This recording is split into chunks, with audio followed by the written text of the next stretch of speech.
Hello, welcome back to your favorite channel Botany Bloom and ನಾನು ನಿಮ್ಮ educator Rachana. Hope you all are doing well. So ಇವತ್ತಿನ ವಿಡಿಯೋದಲ್ಲಿ ecosystem lesson ಇನ important question for theory exam, board exam that is Karnataka PU board ಎಕ್ಸಾಮಿಗೆ ಬರುವಂತಹ important questions ಏನೇನಿದೆ ಅದನ್ನ discuss ಮಾಡ್ಲಿಕ್ಕೆ ಇದೀವಿ. So this video is not only for final board exam, upcoming second test ಎಕ್ಸಾಮಿಗೂ ಕೂಡ ನಾನು ಇಂಪಾರ್ಟೆಂಟ್ ಕ್ವೆಶನ್ಸ್ ನ ಇಲ್ಲಿ ನಾನು ನಿಮಗೆ ಡಿಸ್ಕಸ್ ಮಾಡ್ಲಿಕ್ಕೆ ಇದ್ದೀನಿ.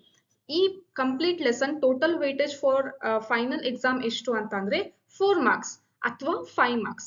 ಬಹಳ ಸರಿ ಇದು 4 ಮಾರ್ಕ್ಸ್ ಗೆನೆ ಇದೆ, ಕೆಲವೊಂದ್ ಸರಿ ಮೇ ಬಿ 5 ಮಾರ್ಕ್ಸ್ ಗೆ ಬರ್ಬೋದು. ಸೊ ಮೇಜರ್ ಆಗಿ ಈ ಲೆಸನ್ ಇಂದ 3 ಮಾರ್ಕ್ಸ್ ಕ್ವೆಶನ್ ಮತ್ತೆ ಒಂದು MCQ ಬರುವಂತ ಚಾನ್ಸಸ್ ಇದೆ. 5 ಮಾರ್ಕ್ಸ್ ಅಂತ ಬಂದಾಗ 3 ಮಾರ್ಕ್ಸ್ ಇನ ಒಂದು ಕ್ವೆಶನ್, ಒಂದು MCQ, ಒಂದು ಫಿಲ್ ಇನ್ ದ ಬ್ಲಾಂಕ್ಸ್ ಬರುವಂತಹ ಚಾನ್ಸಸ್ ಇರ್ತದೆ. ಸೊ ಇದೇ ರೀತಿ ಪ್ರತಿ ಎಕ್ಸಾಮ್ ಅಲ್ಲಿನೂ ಕೂಡ ಈ ಪ್ಯಾಟರ್ನ್ ರಿಪೀಟ್ ಆಗಿದೆ. ದಟ್ ಈಸ್ ಹೊಸ ಅಪ್ಡೇಟೆಡ್ ಸಿಲೆಬಸ್ ಪ್ರಕಾರ.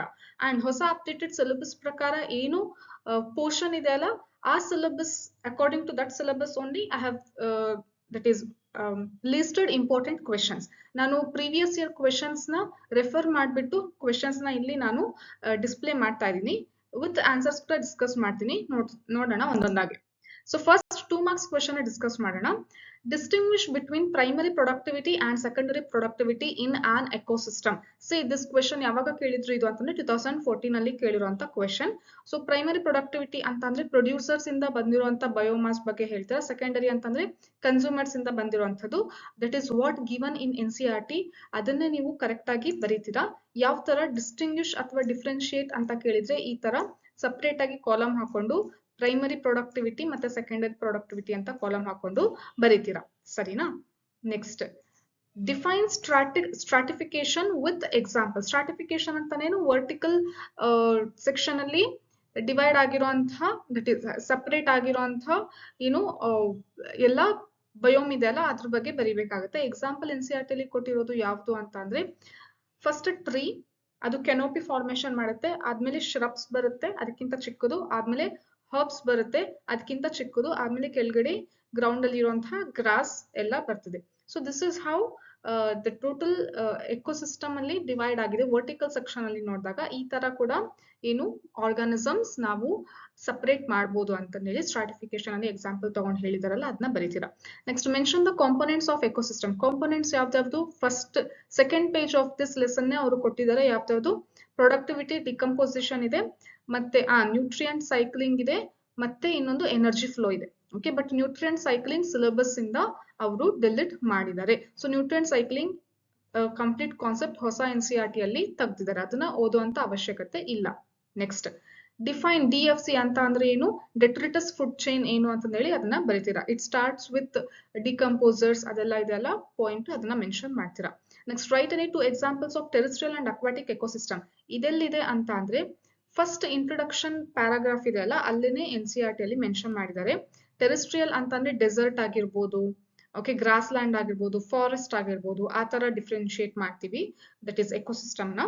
ಮತ್ತೆ ಅಕ್ವಾಟಿಕ್ ಅಂತ ನೋಡಿದಾಗ ಎಸ್ಚುರೀಸ್ ಆಗಿರ್ಬೋದು, ಪಾಂಡ್, ಲೇಕ್, ರಿವರ್ಸ್, ಸೊ ಈ ತರ ಬೇರೆ ಬೇರೆ ಫಾರ್ಮ್ಸ್ ಅಲ್ಲಿ ನಾವು ಎಕೋಸಿಸ್ಟಮ್ ನ, ಅಕ್ವಾಟಿಕ್ ಎಕೋಸಿಸ್ಟಮ್ ನ ಡಿವೈಡ್ ಮಾಡ್ತೀವಿ, ಸರಿನಾ? ಸೊ ಇದನ್ನ ನೀವು ಇಲ್ಲಿ ಬರೀತೀರಾ. ನೆಕ್ಸ್ಟ್, 3 ಮಾರ್ಕ್ಸ್ ಕ್ವೆಶನ್ ನೋಡಿದ್ರೆ 2 ಮಾರ್ಕ್ಸ್ ಅಷ್ಟು ಕೇಳೋದಿಲ್ಲ. ಈ ಲೆಸನ್ ಮೇಜರ್ ನೀವು ಕಾನ್ಸಂಟ್ರೇಟ್ ಮಾಡ್ಬೇಕಾಗಿರೋದು 3 ಮಾರ್ಕ್ಸ್ ಕ್ವೆಶನ್ MCQ, ಸರಿನಾ? ಸೊ ನೋಡಿ, 3 marks question. Represent diagrammatically the pyramid of number in terrestrial ecosystem.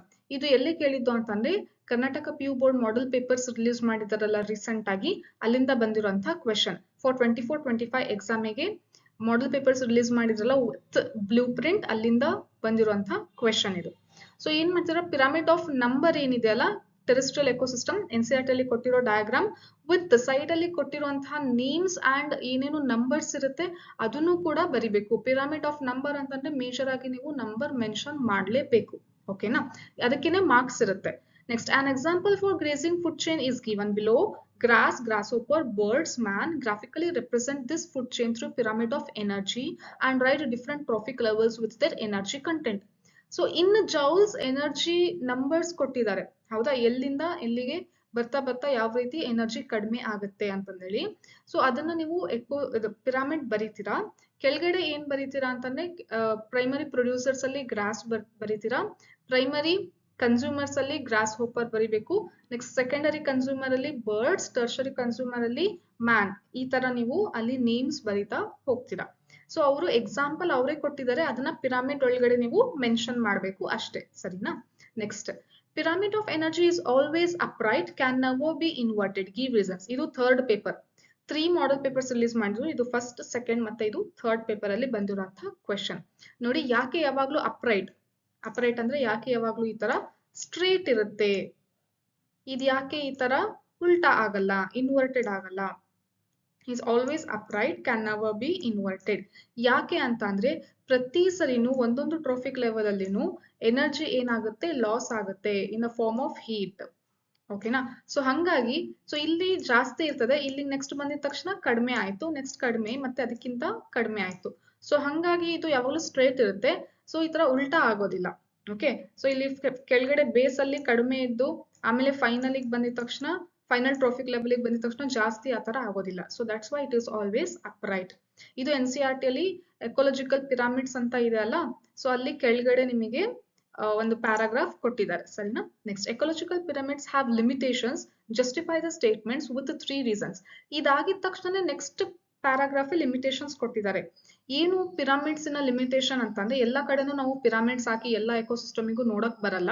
ಯಾಕಂದ್ರೆ ಯಾವಾಗ್ಲೂ ಒಂದೇ ತರ ಫುಡ್ ಚೈನ್ ಇರೋದಿಲ್ಲ. ಗ್ರಾಸ್ ಹೋಪರ್ ಅಷ್ಟೇ ತಿನ್ನುತ್ತೆ, ಆತರ ಒಂದೇ ಲೀನಿಯರ್ ಫುಡ್ ಚೈನ್ ಇರೋದಿಲ್ಲ.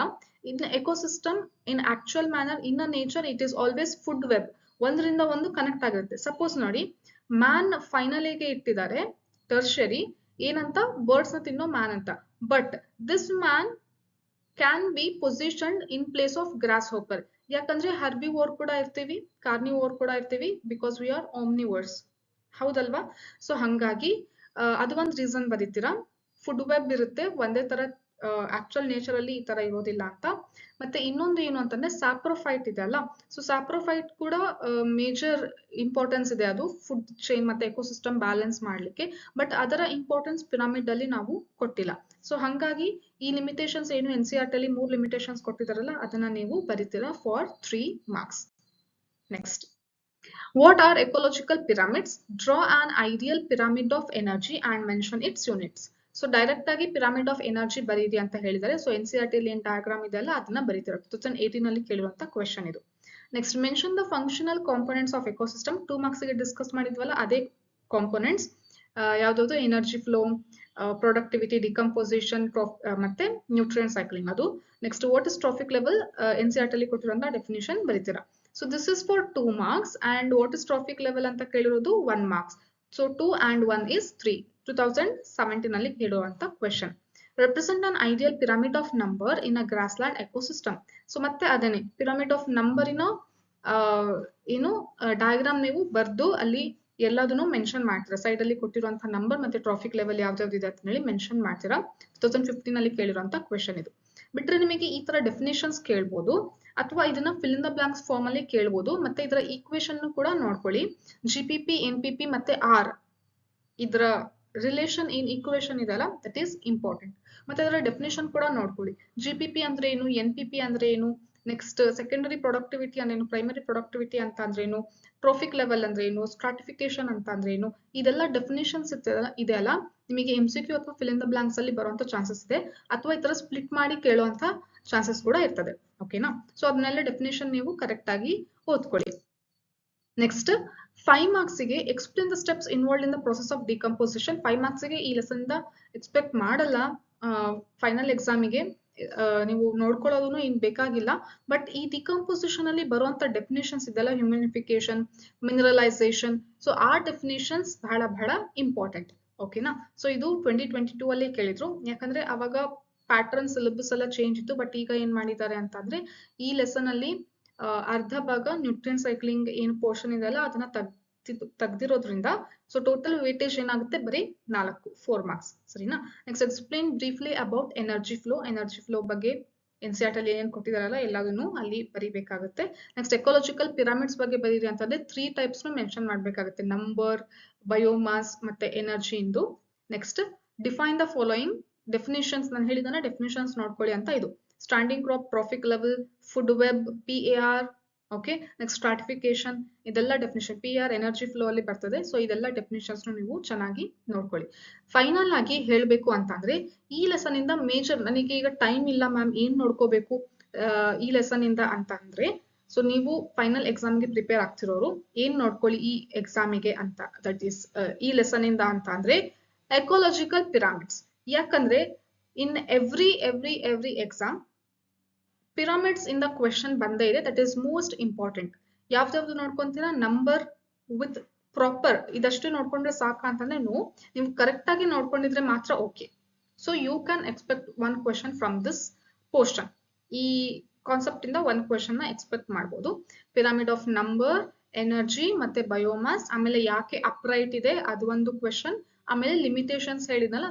ಸೊ ಎಕಾಲಜಿಕಲ್ ಪಿರಾಮಿಡ್ಸ್ ಅಂತ ಒಂದು ಕಂಪ್ಲೀಟ್ ಏನು 2 pages 2 pages ಅಲ್ಲಿ ಏನು ಇನ್ಫಾರ್ಮೇಶನ್ ಕೊಟ್ಟಿದಾರಲ್ಲ NCERT ಅಲ್ಲಿ, ಅದನ್ನ ನೀವು ಕರೆಕ್ಟ್ ಆಗಿ ಕಂಪಲ್ಸರಿಯಾಗಿ ನೋಡ್ಕೊಂಡು ಹೋದ್ರೆ ಸಾಕು, ಸರಿನಾ. ಇನ್ನು MCQ ಡೆಫಿನೇಷನ್ಸ್ ಗೆ ನೀವು ಯಾವಾಗಾದ್ರೂ ಓದ್ಬೇಕಾದ್ರೆ ಏನು ಪಾಯಿಂಟ್ಸ್ ಬರ್ಕೊಂಡಿದಿರಲ್ಲ ಅದನ್ನ ಒಂದ್ಸರಿ ನೀವು ರಿವೈಸ್ ಮಾಡ್ಕೊಂಡು ಹೋಗ್ಬಿಡಿ ಸಾಕು. ಓಕೆನಾ. So this is about this complete lesson. Next lesson ಇಂದು ಕೂಡ ನಾನು ವಿಡಿಯೋ ಅಪ್ಲೋಡ್ ಮಾಡ್ತೀನಿ. So make sure you have subscribe this channel and press the bell icon for the notification. ನಾನು ವಿಡಿಯೋ ಅಪ್ಲೋಡ್ ಮಾಡಿದಾಗ ನೋಟಿಫಿಕೇಶನ್ ಬರುತ್ತೆ. Thanks for watching. ಬೈ.